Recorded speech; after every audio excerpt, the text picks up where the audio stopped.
Hello students, एक बार फिर से स्वागत है आपका अपने यूट्यूब चैनल ड्रीम क्लासेस पर। जो हमारा चैप्टर 3 है उसे कई टॉपिक्स हम कवर कर चुके हैं। अब हम बात करेंगे नेक्स्ट टॉपिक के बारे में। तो ध्यान देना, यहाँ पर आज जो हमारा टॉपिक है इसको कवर करने से पहले मैं आपको बताऊंगी ओम का नियम। किसका नियम बताऊंगी? ओम का नियम। ओम का नियम दरअसल आपने पढ़ रखा होगा, आपको पता है ओम के नियम में क्या होता है। एक बार रिपीट कर लेते हैं। ओम के नियम में क्या होता है कि जब किसी भी चालक तार के अंदर उत्पन्न विभवांतर की बात करते हैं तो जो उत्पन्न विभवांतर होता है वो प्रवाहित धारा के क्या होता है, समानुपाती होता है ना। तो ये आपको पता ही है, V समानुपाती क्या होता है, I। जैसे जैसे विभवांतर का मान बढ़ेगा वैसे वैसे प्रवाहित धारा के मान में भी वृद्धि होगी, अगर आप चालक तार ले रहे हो तो। नेक्स्ट आपको पता है स्टेप में क्या होता है, V = समानुपाती का निशान हटाएंगे, R आ जाएगा। ये V क्या है, आपके विभवांतर को बताता है, I किसको बताता है, प्रवाहित धारा को, और ये जो R है वो किसको बताता है, प्रतिरोध को। R किसको बताता है, आपके प्रतिरोध को बताता है। ठीक है, यहाँ से हम प्रतिरोध का मान निकाल सकते हैं, V/I आ जाएगा। हमें यहाँ पे जो ये आप ओम का नियम पढ़ रहे हैं ना, एक्चुअल में हमारा आपका सबसे इम्पोर्टेंट चीज़ है वो है प्रतिरोध। प्रतिरोध की अगर हम बात करते हैं तो प्रतिरोध किसे कहते हैं, तो सबसे पहली बात, अगर आप किसी भी चालक तार की बात करते हो, अगर कोई भी चालक तार लेते हो तो चालक तार में जब आप विद्युत धारा प्रवाहित करोगे तो धारा प्रवाह करने के दौरान जितनी ज़्यादा उसमें रुकावटें आएंगी उसे ही हम क्या बोलते हैं, प्रतिरोध बोलते हैं। क्लियर बात? देखो नाम से पता चल रहा है प्रतिरोध, तो ऑब्वियस सी बात है इसका मतलब सीधा सीधा मतलब किससे है, रुकावट से। किस में रुकावट से है, तो आपको ध्यान में रखना है कि जो चालक तार है उस चालक तार में धारा प्रवाहित करने के दौरान जो अपने बोल सकते हैं जो बैरियर्स उत्पन्न हो रहे हैं उसे अपने क्या बोलते हैं, प्रतिरोध बोलते हैं। क्लियर बात? अब अपने बात करते हैं, ये तो देखो ये तो नॉर्मल मैंने आपको ओम का नियम बता दिया। अगर इसके मात्रक की बात करें, इसमें इम्पोर्टेंट क्या है आपको ध्यान में रखना है, प्रतिरोध का मात्रक। प्रतिरोध का मात्रक जो है वो काफी इम्पोर्टेंट है। देखो विभवांतर का मात्रक क्या होता है, वोल्ट। धारा का मात्रक क्या होता है, एम्पियर। तो प्रतिरोध का मात्रक होता है आपका ओम। प्रतिरोध का मात्रक क्या होता है, ओम। इसको हम एक सिंबल से भी शो करते हैं, इस सिंबल से। क्लियर बात? क्योंकि प्रतिरोध के बारे में किसने बताया था, ओम नामक वैज्ञानिक ने बताया था, तो उनका मात्रक भी क्या हो जाएगा, ओम। अब बात करते हैं कि जो प्रतिरोध होता है वो किस किस पे डिपेंड करता है। अब आपका टॉपिक क्या है, प्रतिरोध की निर्भरता। प्रतिरोध की निर्भरता। देखो प्रतिरोध की निर्भरता की बात करें तो प्रतिरोध जो होता है ना वो दो चीजों पे डिपेंड करता है। ठीक है, एक तो जो चालक तार आप ले रहे हो उसकी लंबाई पर, एक तो जो चालक तार ले रहे हो उसकी लंबाई पे डिपेंड करता है, और दूसरा डिपेंड करता है जो चालक तार ले रहे हो उसके अनुप्रस्थ काट क्षेत्रफल पर, यानी उसके एरिया पर। यानी एक तो चालक तार के लेंथ पे डिपेंड करेगा और एक उसके एरिया पर, यानी इस चीज पर डिपेंड करेगा। क्लियर बात? तो यहाँ से इसको मान लेते हैं हम इक्वेशन फर्स्ट, इसको मान लेते हैं हम इक्वेशन सेकंड। अब इक्वेशन फर्स्ट और सेकंड से क्या बन जाएगा आपका, फर्स्ट व सेकंड से क्या बन जाएगा आपका, R समानुपाती L/A। हमने दोनों इक्वेशन को इकट्ठा कर लिया। अब आपको पता है कि जब हम समानुपाती या व्युत्क्रमानुपाती का चिन्ह हटाते हैं तो वहाँ पे कोई ना कोई स्थिरांक आ जाता है। तो यहाँ पर जो आपका आएगा मान उसे अपने क्या बोलते हैं, विशिष्ट प्रतिरोध। इसे अपने क्या बोलेंगे, विशिष्ट प्रतिरोध। ठीक है, तो देखो सबसे पहले हमने किसकी बात की, हमने बात की प्रतिरोध की। ठीक है, ये तो ओम के नियम के अकॉर्डिंग है। फिर उसके बाद हमने बात की कि प्रतिरोध किस किस पे निर्भर कर रहा है। देखो इसका मतलब सीधा सीधा क्या है कि R समानुपाती L है, R व्युत्क्रमानुपाती A है, यानी कि जैसे जैसे चालक तार की लंबाई बढ़ती जाएगी वैसे वैसे प्रतिरोध के मान में भी वृद्धि होती जाएगी। क्लियर बात? फॉर एग्जाम्पल समझ लो कि आपके पास क्या है, एक जो चालक तार है उसकी लंबाई कितनी है, 3 सेंटीमीटर, और दूसरी जो चालक तार आपने ली है उसकी लंबाई हम ले लेते हैं 5 सेंटीमीटर। तो इन दोनों में जब कंपेयर करेंगे ना तो सबसे ज़्यादा प्रतिरोध का मान आपको किस में मिलेगा, 5 सेंटीमीटर वाले तार पे। यानी कंपेयर करके देखा गया कि जैसे जैसे चालक तार की लंबाई बढ़ाई जा रही है वैसे वैसे प्रतिरोध के मान में भी क्या होती जाती है, वृद्धि। सेकेंड कंडीशन ये कहता है कि जैसे मान लो चालक तार की जो अनुप्रस्थ, अब ना इसमें हमें क्या करना है, पहले वाले कंडीशन में हमने जो इनकी मोटाई है वो इक्वल लेनी है बट लंबाई अलग अलग लेनी है, ठीक है। लेकिन जो दूसरा पॉइंट है वो ये कहता है कि अब हमने लंबाई तो क्या लेनी है, इक्वल, लेकिन अनुप्रस्थ काट का क्षेत्रफल यानी जो तार का एरिया है वो लेना है आपको अलग अलग, ठीक है। जैसे मान लो एक तो आपने ले लिया, ये जो एरिया है एक तो आपने ले लिया 2 सेंटीमीटर वाला, ठीक है, 1 सेंटीमीटर लेते हैं, एक तो ले लिया 1 सेंटीमीटर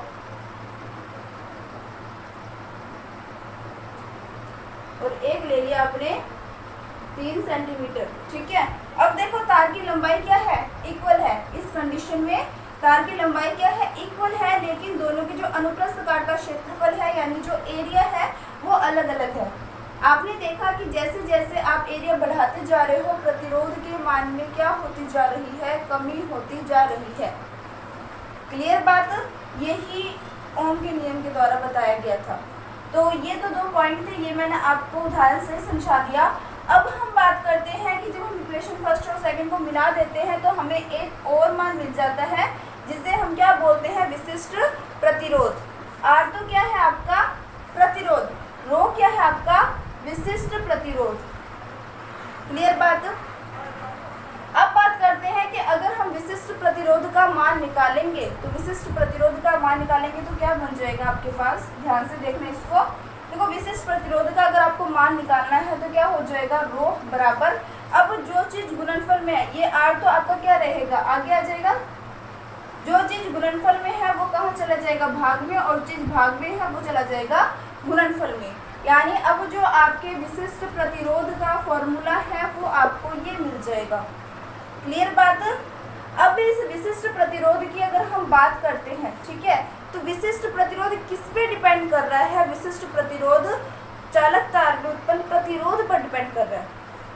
हमारा जो प्रतिरोध था वो तो लंबाई और अनुप्रस्थ काट के क्षेत्रफल पर डिपेंड कर रहा था, लेकिन ये किस पे डिपेंड कर रहा है, ये डिपेंड कर रहा है इस पे। कैसे, मान लो जो आपने चालक तार लिया है इसके अंदर उसकी जो लंबाई है वो तो आपने ले ली 1 सेंटीमीटर, लंबाई कितनी ले ली 1 सेंटीमीटर, और अनुप्रस्थ काट का जो क्षेत्रफल है वो ले लिया आपने 1 सेंटीमीटर स्क्वायर। स्क्वायर क्यों लिया, क्योंकि एरिया लिया है तो एरिया जो है वो आपको पता है स्क्वायर हो जाता है। तो अब देखो यहाँ पर जो आपका रो है वो किसके इक्वल हो जाएगा, आर के। इसको आपने रख दिया 1 सेंटीमीटर स्क्वायर, इसको आपने रख दिया 1 सेंटीमीटर, 1 1 रखोगे तो आपका जो रो है वो किसके इक्वल हो जाएगा, आर के इक्वल हो जाएगा। यहाँ से आपके विशिष्ट प्रतिरोध जो है उसकी डेफिनेशन मैं बता सकती हूँ, तो लिख देते डेफिनेशन इसके अपने। विशिष्ट प्रतिरोध की डेफिनेशन क्या बन जाएगी,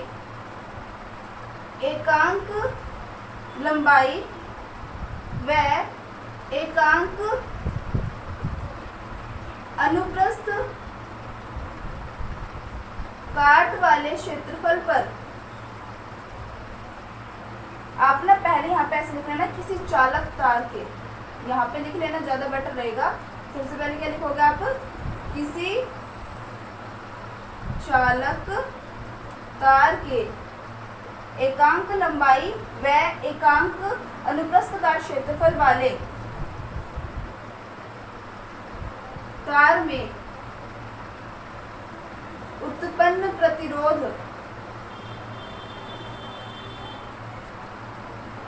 विशिष्ट प्रतिरोध कहलाता है।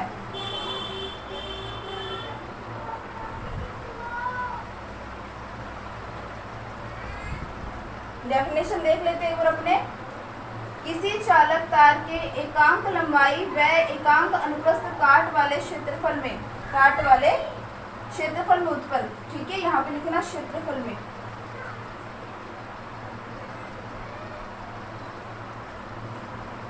क्षेत्रफल में उत्पन्न प्रतिरोध विशिष्ट प्रतिरोध कहलाता है।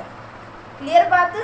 अब देखो यहाँ पर ये तो हमने सब बातें कर ली है। अब आपको पता है मात्रक भी बहुत इंपॉर्टेंट है। तो अगर हम इसकी मात्रक को ज्ञात करेंगे तो देखो सीधी सी बात है, मात्रक कैसे ज्ञात करेंगे, हम यहाँ पे जितने भी आपको मान दे रखे हैं सभी की आपको क्या रखनी है, वैल्यू रखनी है। ठीक है, तो मैं यहाँ पे साइड में लिख देती हूँ।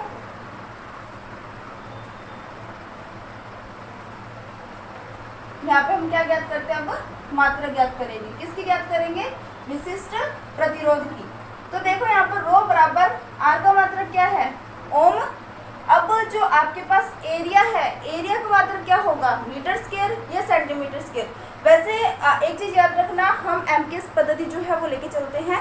तो एमकेएस पद्धति के अकॉर्डिंग हम जो लंबाई होती है या जो दूरी होती है उसको मीटर में लेके चलते हैं। ठीक है, तो यहाँ पर क्या आ जाएगा आपका मीटर स्क्वायर, अपॉन में लंबाई का क्या आ जाएगा आपके पास, मीटर। अब आपको पता है 1 मीटर से मीटर कैंसिल हो जाएगा, तो जो हमारा विशिष्ट प्रतिरोध है उसका मात्रक क्या हो जाएगा, ओम इंटू मीटर। क्या हो जाएगा, ओम इंटू मीटर। याद रखना आपको, जो हमारे पास प्रतिरोध था उसका मात्रक तो क्या था, ओम, और लेकिन हमारे पास जो विशिष्ट प्रतिरोध है उसका मात्रक क्या हो जाएगा, ओम इंटू मीटर। तो आप जल्दी से स्क्रीनशॉट ले लो, क्योंकि इसके बाद हमारा जो नेक्स्ट टॉपिक है वो है चालकत्व।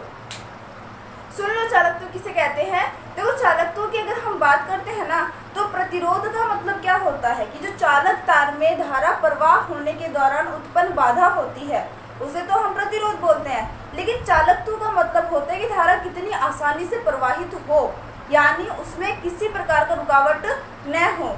सीधी सी बात यह है कि जो चालकत्व होता है वो आपके प्रतिरोध का व्युत्क्रम होता है, अपोजिट होगा।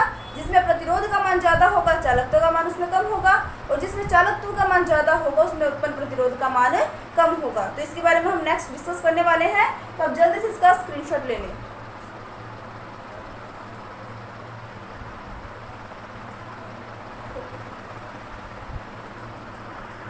अब हम बात करेंगे वैद्युत अपघट्य विलयनों के चालकत्व के बारे में। ठीक है, तो मैंने आपको पीछे बताया था चालकत्व क्या होता है, आपके प्रतिरोध का व्युत्क्रम होता है। ठीक है, तो यहाँ पर हम सी से चालकत्व को प्रदर्शित करेंगे और ये क्या होगा, आपके प्रतिरोध का व्युत्क्रम होगा।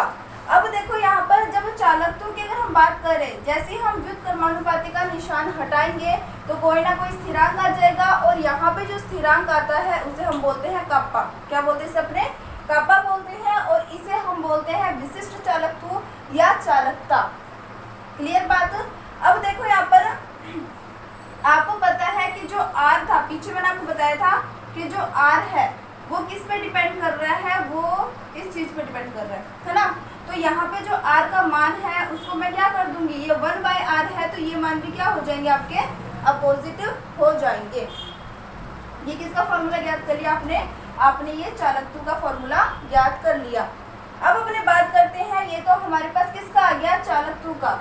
लेकिन हमें चाहिए विशिष्ट चालकत्व या फिर चालकता। क्या चाहिए, विशिष्ट चालकत्व या चालकता। तो विशिष्ट चालकत्व या चालकता का मान हम यहाँ से निकाल सकते हैं। ठीक है, या तो आप यहाँ से सीधे निकाल लो। एक फॉर्मूला ये भी बनता है कि जो हमारा विशिष्ट चालकत्व होता है वो विशिष्ट प्रतिरोध का व्युत्क्रम होता है। क्लियर बात।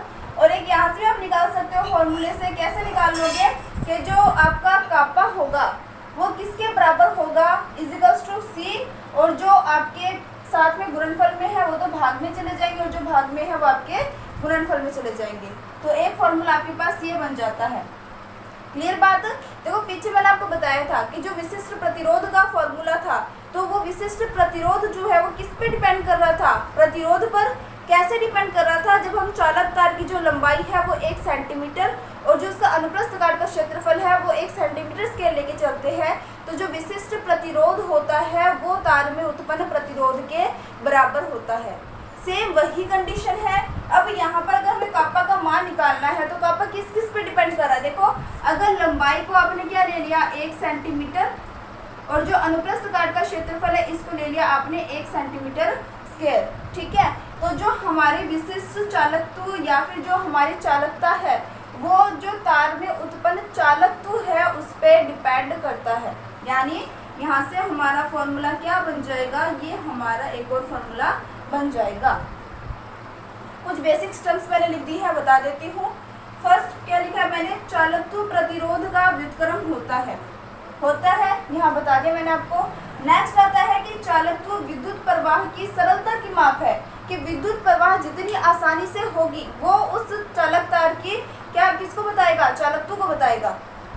जितनी रुकावटें होती है वो तो प्रतिरोध बताया जाता है, और जितनी ज्यादा वो आसानी से धारा प्रवाहित होगी वो उसके चालकत्व को बताती है। सरलता प्रवाह की सरलता की माप है, ठीक है। नेक्स्ट है विशिष्ट प्रतिरोध का व्युत्क्रम विशिष्ट चालकत्व कहलाता है, ठीक है। विशिष्ट प्रतिरोध का व्युत्क्रम विशिष्ट चालकत्व कहलाता है। यानी ये सारे बेसिक टर्म्स है किसके, चालकत्व के और चालकता के, ठीक है। अब बात आती है कि अगर हमें चालकता की डेफिनेशन पूछ ले तो आप क्या लिखेंगे।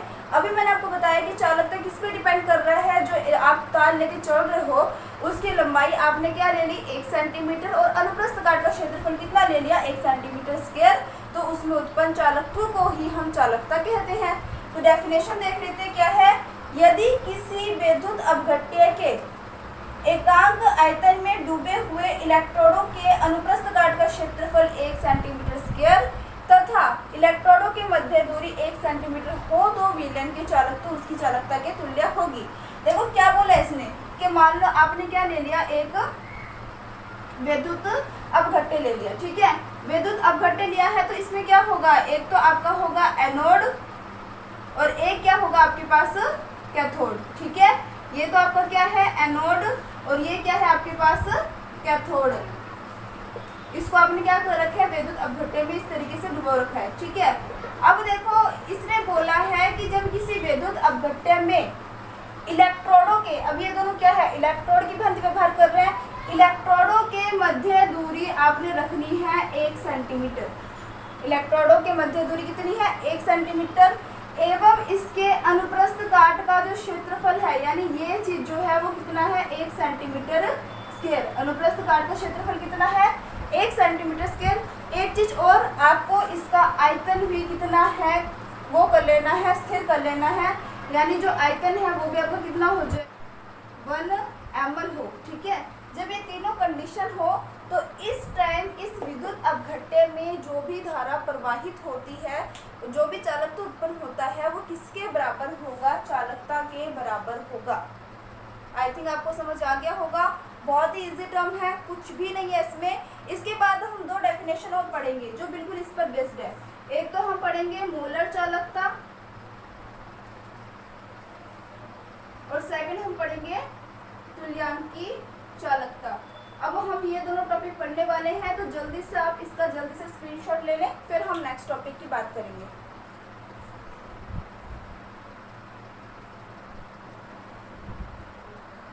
अब हम बात करेंगे मोलर चालकता के बारे में, ठीक है। तो देखो जो हमने पीछे चालकता की डेफिनेशन पढ़ी है ना, सेम वैसा ही है, बस थोड़ा सा फर्क है। क्या फर्क है, ध्यान देना। यहाँ पर आपने सबसे पहले क्या तैयार कर लिया, विद्युत अपघट्य तैयार कर लिया, ठीक है। विद्युत अपघट्य के अंदर से वही प्रोसेस आपने इलेक्ट्रोड लगा देने हैं। इलेक्ट्रोड की जो बीच की दूरी है वो कितनी है, 1 सेंटीमीटर, और जो इसके अनुप्रस्थ काट का क्षेत्रफल है वो कितना है, 1 सेंटीमीटर स्क्वायर। फर्क क्या है वो सुन ले। जो पीछे हम विद्युत अपघट्य लेके चल रहे थे उसका आयतन हम कितना लेके चल रहे थे, इकाई 1 ml आयतन लेके चल रहे थे, लेकिन यहाँ पर हम जो आयतन लेके चलेंगे इससे हमें कोई फर्क नहीं पड़ता कि हम आयतन कितना लेके चल। मेरे कहने का मतलब है कि आयतन 1 ml हो, 2 ml हो, कितना भी हो, हमें इससे फर्क नहीं पड़ता। मोलर चालकता के अंदर हमें ये देखना है कि जो अपघट्य हम लेके चल रहे हैं उसमें मोलों की संख्या कितनी आनी चाहिए। मोलों की संख्या इसमें कितनी आनी चाहिए, आयतन के अंदर 1 मोलर। मोलों की संख्या कितनी होनी चाहिए, अब 1 मोलर। क्लियर बात है। देखो सीधी सी बात है, पीछे हम जब चालकता की डेफिनेशन पढ़ रहे थे तो जो हमारे चालकता की डेफिनेशन थी उसमें इलेक्ट्रोडों की बीच की दूरी हम 1 सेंटीमीटर लेके चल रहे थे, उसके अनुप्रस्थ काट का क्षेत्रफल अपने क्या लेके चल रहे थे, 1 सेंटीमीटर स्क्वायर। लेकिन जो विद्युत अपघट्य है ना वो हम कितना लेके चल रहे थे, विद्युत अपघट्य हम लेके चल रहे थे एकांक आयतन 1 ml लेके चल रहे थे, क्योंकि हमें वहाँ पे वैल्यूज को क्या लेके चलनी थी, फिक्स सारी वैल्यू, तभी वो हमारा जो कापा था वो किसके बराबर आ रहा था, C के। लेकिन यहाँ पर क्या चीज़ है, यहाँ पर हम बात कर रहे हैं मोलर चालकता की। डेफिनेशन से पता चल रहा है कि अब जो हम चालकता की बात कर रहे हैं ना उसमें अलग क्या है, मोलों की संख्या अलग है। क्लियर बात। यानी हमें इससे कोई फर्क नहीं पड़ता कि आयतन जो है वो 1 ml है, 2 ml है या उससे भी कम है, हमें सिर्फ ये देखना है कि जितना आयतन हम लेके चल रहे हैं ना, उसमें एक मोल संख्या तो होनी चाहिए, एक मोल संख्या ही होनी चाहिए। क्लियर बात है। तो डेफिनेशन देखो क्या है, एक मोल विद्युत अपघट्य के, अब विद्युत अपघट्य कितना ले रहे हो आप, 1 मोल, ठीक है। तो एक मोल विद्युत अपघट्य के विलयन जिसमें इलेक्ट्रोडों के अनुप्रस्थ काट का क्षेत्रफल 1 सेंटीमीटर स्क्वायर तथा बीच की दूरी 1 सेंटीमीटर है की चालकता को अपने क्या बोलते हैं, मोलर चालकता कहते हैं। ठीक है, पीछे आपको ध्यान होगा इकाई आयतन की जो चालकता थी, इकाई आयतन की चालकता कितनी थी हमारी, कापा। ठीक है, इकाई आयतन की जो चालकता थी वो कितनी थी हमारी, कापा। लेकिन यहाँ पर क्या है, वे आयतन जिसमें अपने मोलों की संख्या कितने लेके चल रहे हैं, 1 मोल की चालकता। अब हम क्या लेके चल रहे हैं, आयतन क्या लेके चल रहे हैं, V। तो यहाँ पर देखो आपको पता है कि जैसे हम बोलते हैं कि एक पेंसिल जो है वो 3 रुपए की है, तो 3 पेंसिल कितनी की हो जाएगी, 9 की। हमने क्या किया, 3 को 3 से मल्टीप्लाई कर दिया ना, 1 3 के बराबर है तो 3 कितनी होंगी, तो 3 से हमने मल्टीप्लाई कर दिया। सेम वही चीज़ है कि जब हम इकाई आयतन की बात कर रहे थे तो वो कितना है, कापा। लेकिन अब आयतन जो है अब हम वो V ले चुके हैं, यानी कोई ना कोई वैल्यू तो होगी। आयतन जो V लेके चल रहे हैं, अब उसके कारण हमारा फॉर्मूला क्या हो जाएगा, कापा इंटू V। अब हमने इकाई वाले मान में जो भी वृद्धि हो रही है, जो भी चेंजेस हो रहे हैं, उसको उससे क्या कर दिया, मल्टीप्लाई कर दिया, और ये है हमारे पास मोलर चालकता। और मोलर चालकता को किससे शो करते हैं, इसको शो करते हैं हम लैम्डा m से। किससे शो करते हैं हम इसे, लैम्डा m से। तो ये बन गया आपके पास फॉर्मूला किसका, मोलर चालकता। नेक्स्ट आता है आपका तुल्यांकी चालकता। मोलर चालकता तुल्यांकी चालकता में कोई डिफरेंस नहीं है, बस इतना ध्यान में रखना है, इसमें हम जो भी आयतन लेके चल रहे हैं उसमें मोलों की संख्या 1 होनी चाहिए। लेकिन तुल्यांकी चालकता में क्या होता है कि जो हम विद्युत अपघट्य लेके चल रहे हैं उसमें आपने जो भी आयतन लिया है उसमें मोलों की संख्या कितनी भी हो, हमें कोई फर्क नहीं पड़ता, केवल और केवल उसमें जो ग्राम की संख्या वो कितनी होनी चाहिए, 1 ग्राम। क्लियर बात। तो अगर इसका डायग्राम बनाएंगे तो ये इस तरीके से बन जाएगा।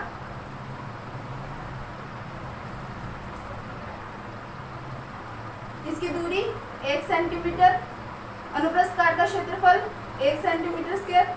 परंतु जो हम विद्युत अपघट्य ले रहे हैं, अब इसमें मोलों की संख्या कितनी है हमें कोई फर्क नहीं पड़ता, लेकिन जो इसमें तुल्यांक भार है पदार्थों का वो कितना होना चाहिए, 1 ग्राम। कितना होना चाहिए, 1 ग्राम।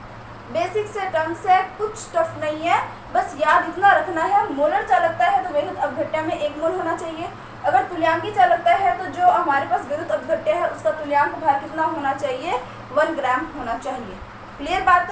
तो यहाँ पर भी सेम वही हो जाएगा कि अगर हम इकाई आयतन की बात करते हैं, इकाई आयतन की चालकता, तो वो आपकी किसके बराबर हो जाती है, इकाई आयतन की चालकता बराबर होती है कापा के।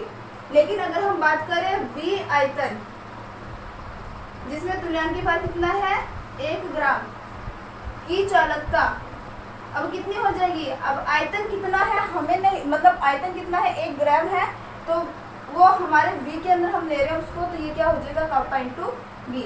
यानी इसे हम किससे लिख देंगे, इसे हम लिख देंगे, ठीक है। तो इसे अपने किससे लिखेंगे, लैम्डा V से, और इसे लिखेंगे लैम्डा m से। मोलर चालकता है तो लैम्डा m, और ये है तो आपका लैम्डा V। जल्दी से इसका स्क्रीनशॉट ले लें।